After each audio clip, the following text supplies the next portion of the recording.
সরকারের পরিচালনায় লক্ষ্মী পুজো উপলক্ষে আজ আমাদের 50 বছর পূর্ণ হচ্ছে। এই উপলক্ষে আমাদের অনুষ্ঠান আজ আরম্ভ হয়েছে এই বর্ণাঢ্য শোভাযাত্রার মাধ্যমে। সমস্ত গ্রামবাসীকে অনুরোধ করছি, আপনারা এই অনুষ্ঠানে অংশগ্রহণ করুন, দেখতে থাকুন এবং আনন্দ উপভোগ করুন। আমাদের এই শোভাযাত্রা ধীরে ধীরে এগোচ্ছে এবং সকাল 10টার সময় আমাদের নেতাজি ক্লাবের একটি রক্তদান শিবিরের আয়োজন করেছি।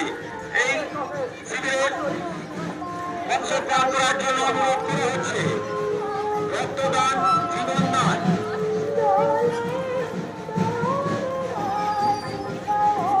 আমরা 4-5 দিনের অনুষ্ঠান দেখেছি, যাত্রা, সাংস্কৃতিক অনুষ্ঠান